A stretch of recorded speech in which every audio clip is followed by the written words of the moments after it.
All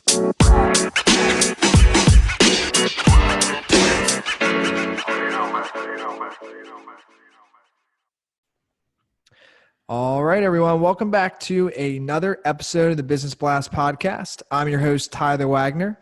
Today I have Manning Sumner with us. He is a private strength and conditioning coach and founder, CEO of Legacy Fit LLC. So welcome to the show. Welcome. Thank you, man. Thanks for coming on. So the first one we ask on this show, man, is what is the best story from your life that has an underlying valuable message? There's a lot of them, but I think that it all goes back to I broke my back twice. I broke my back my junior year in high school, and it was a very trying time, and it was a lot of self-discovery of what I could will myself to do and come back and be stronger than ever. And I was able to do that, come back and heal the injury, and then play in college football. And then I actually did it again. So when I did it again in college, the same injury, again, it was a very trying time. It took a while to kind of get out of that depressed state and push forward and keep going and change the direction of my dreams.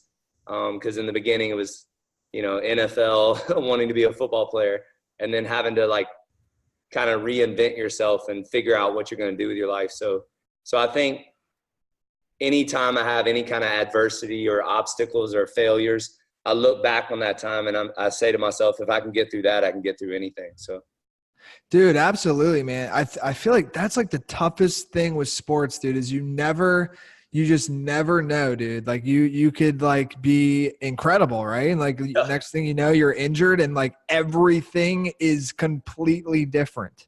And it's over. Cause when you're a little kid and your dad's throwing the football to you and you're watching it on TV, I mean, that's your dream. That's everything. And then when that's taken away from you instantly, it's gone, then it puts you in a interesting predicament, in a dark place. But I think if you can pull yourself out of it and use the things you learned through sports and through the injury to help you just be a better person, or in my case, maybe a better businessman. So. Mm-hmm. So my next one for you is, what is the most valuable piece of information we should know that's within your expertise or industry? So I didn't learn this, in a certification or my exercise science, health promotions degree or anything like that.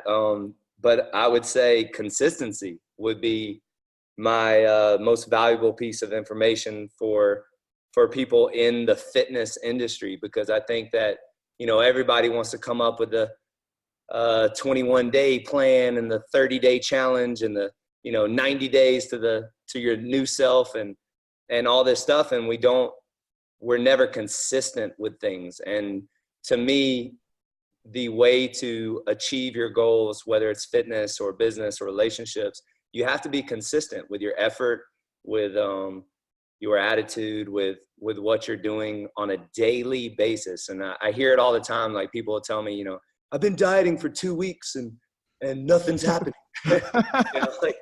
And I'm just well, I've been dieting for, 30 years and I'm still, working on it. So I think that it never stops. And that's and anytime I see success in my professional athletes or my clients that are business people, what I notice about them most is their consistency. It's not them being amazing for 1 week and then I don't see them for 2 weeks and then they come back. It's the people that are and again, and consistency doesn't have to mean every day. It can actually mean whatever fits in your routine.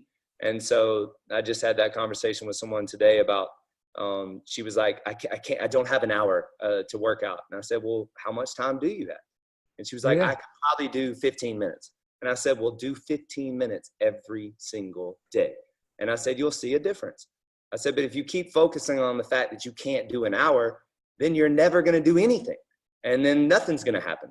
So consistency would be it.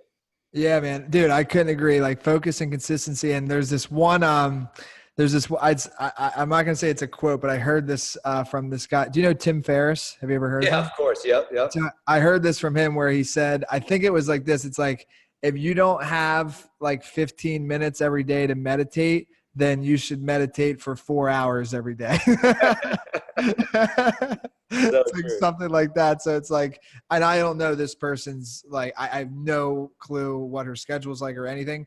So I'm not speaking to her necessarily, but I just think it's like, we have to make time for, like, for me, dude, if I don't run or go for a walk in the morning, my whole day is like messed up. Like I need that as like a release. Of course, right? So like I just make the time for it, dude. Like if I have podcasts or calls or work all day and it starts at 7 a.m. and I need to get my run, I'll wake up at 5 instead of normally waking up at 6. Like, but that's just me. So I feel like at the same time we do, make things a priority that are important to us. And so I would say, I feel like we got to make an hour, dude, for alone time or something, dude. You got Something, but in this particular case, to give her defense, Yeah. single mom, Yeah. See, I mother kind of of, three, mother of three, 2-year-old, 3-year-old, oh 9-year-old, yeah. Of course. full-time job. Like, Yeah. life happens.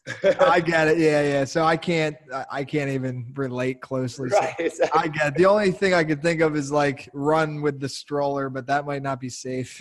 so, Very but true. either way. So the next one I got for you, and I think you kind of answered it in that other one, but what is your best piece of overall business advice? So not necessarily industry specific. Yeah. So for me, it's about not being complacent with your successes. So what I mean by that is what I've found is that a lot of people celebrate their successes too much. I'm not saying you shouldn't be grateful for your success or grateful for improving and things like that, but you shouldn't like party about it, and you shouldn't focus on that. You should focus on, there's always room for improvement in your business, no matter what. There's strengths, weaknesses, there's things you can do better.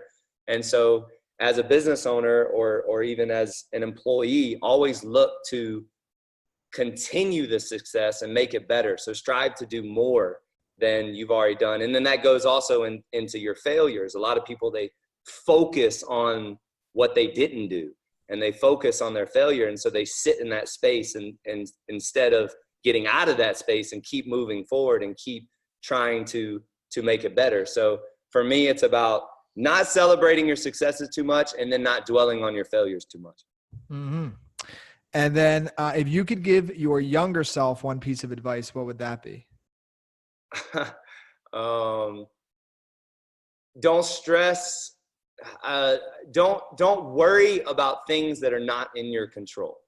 So something that, I'm 41 now, and something I feel like I've really, it's helped my stress levels, my worry levels, my anxiety levels, that anything that I can't physically control, that's not in my hands, that I can change the scenario, I shouldn't worry about it, because at the end of the day, it's going to happen if it's going to happen. And if I can't control it, I can't control it. And I think in my younger years, you worry, you get all anxious about stuff. And so I think it's created a lot more peace in my life, a lot more, I'm just like kind of going through it, knowing that if it's going to happen, it's going to happen.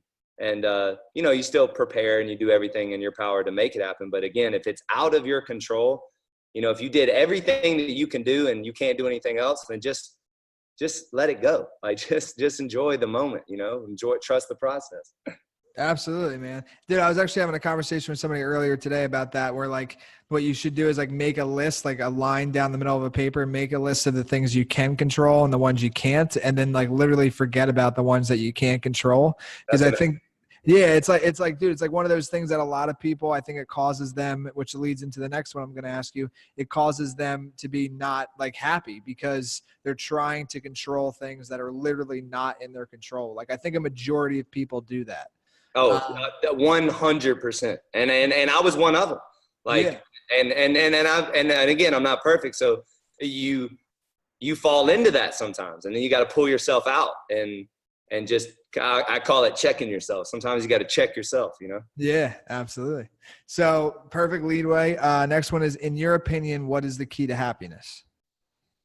Uh, that you're not going to be happy all the time. You know, Yeah. I think the key to happiness is to maybe not focus on yourself being happy all the time, but make it a point to make it a point to make those around you happy.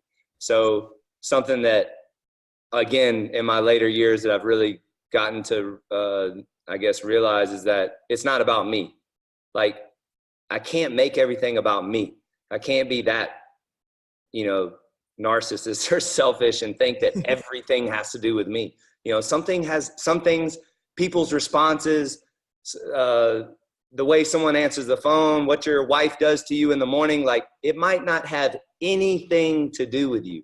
So instead, you know, how do you react to that? How do you make that other person feel? And if you're constantly trying to make others feel good about themselves and lift other people up, empower people, and make them happy, then I almost guarantee that you're going to be happy. And that's something that I've enjoyed doing lately, is just making people smile around me, making sure I ask them how they're doing, and it makes me feel better.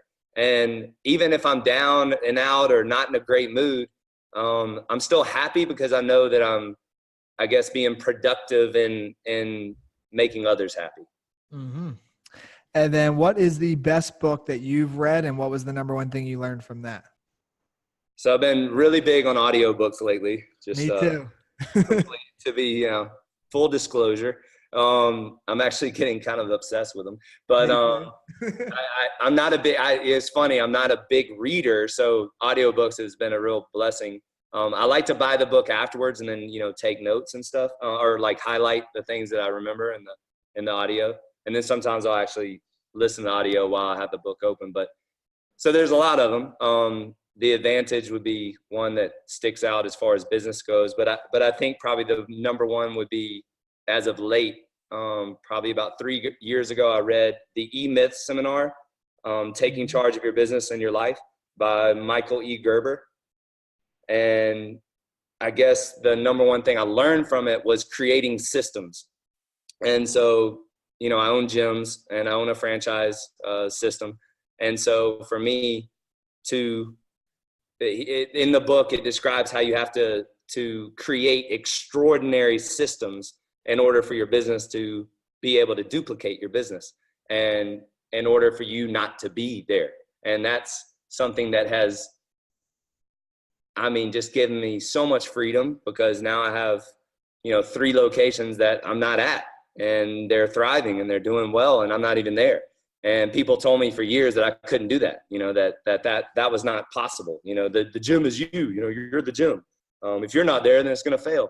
And so to create systems where a business can thrive with you not being there is really cool. And then he also has a bunch of follow-up books, and it talks about how once you've created the system, you have to develop and put your energy into other people that are implementing the system. So now it's been a kind of a point to empower those that are implementing your systems. So it's about building good teams and making sure you have the right people on your staff to implement the systems that you put in place. Absolutely, man. And then what is your favorite quote and why? I'm a quote person too. I kind of have, like, literally wake up and Google, like, if a word pops in my head, I'll just like put it in Google and then just start reading articles and quotes and stuff about it. So I love quotes. We have quotes all over the walls at my gym, but I guess the number one would be attitude is everything. And it's a simple quote. It's pretty self-explanatory, but I think that one thing that we can always control is our attitude. And so again, it goes back to what I said earlier. Like, if you know, sometimes you got to check yourself. You got to check your attitude at the door. You know, you got to look in the mirror and say, you know, get out of that bad mood and put a smile on your face. And if you're tired, you know, stop telling yourself you're tired and keep going. So attitude is everything. Mm-hmm. Dude, thank you so much for coming on. I really liked what you said about the systems. I know the E-Myth I think the one I'm actually in the middle of listening to it again. It's the E-Myth Revisited, I believe it's called. Yeah. I've read that. And Mastery, have you done Mastery yet? No, wait, Mastery by Robert Greene? No, it's the same. It's Michael E. Gerber. It's the Oh. E-Myth Mastery, I think is the name of it. Oh, no. See, I got to go more into his Got stuff. like 4 of them. Okay, yeah. I know that the E-Myth has been very pivotal for a lot of people's businesses. So I've been, just the whole systems things. There's another book by a different author called Built to Sell. That's really enlightening on systems. It's about, basically speaks on this like story about this like ad agency that offered like everything, and it was like doing well, but then what they did is they removed everything from their offerings except for design.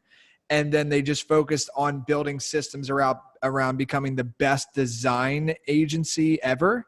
And then they were able to build and scale and then sell the company. And that's because it wasn't like scattered and just like offering everything. It was like focused and systematized. And that's how you can actually sell a company. Exactly. And that's what the E-Myth is all about, is that what's your end goal? Like your end goal, if you own a business, your end goal has to be to sell. Like eventually you want to sell. So if you're not setting up a business to sell, then you're kind of like on a hamster wheel, and you're just working. And that's it. Absolutely. So yeah, man, dude, thanks for coming on. Last one. Thanks for having me. Where can people find you online? I guess Instagram at Manning Sumner, and then my business one is at No Days Off, and that would probably be the easiest place. Perfect. It's all about the gram these days, you know. Yeah, dude, that's a great one too. No Days Off. That's a sick one. Yeah. So No Days Off is our mantra. So, you know, like I created Legacy Fit is like our Nike, and then No Days Off is our Just Do It. And the Pitbull logo is our Nike swoosh, you know. And yeah. so, I love it. It's a great startup piece because it's about not taking a day off on you. So our motto and our mantra and like what we live by is more than fitness. It's about waking up every single day and being the best version of you that you can be every single day, no matter what you're doing. You know, whether you're going to the gym or you're taking your family on vacation, just be the best you can be every single day. So that's what No Days Off means. Absolutely, man. Dude, thank you again for coming on. We really appreciate it. Thanks for having me. The podcast you just heard was made using Anchor. Ever thought about making your own podcast? Anchor makes it really easy for anyone to get started. It's a one-stop shop for recording, hosting, and distributing podcasts. Best of all, it's 100% free. Sign up now at anchor.fm/new. That's anchor.fm/new to get started.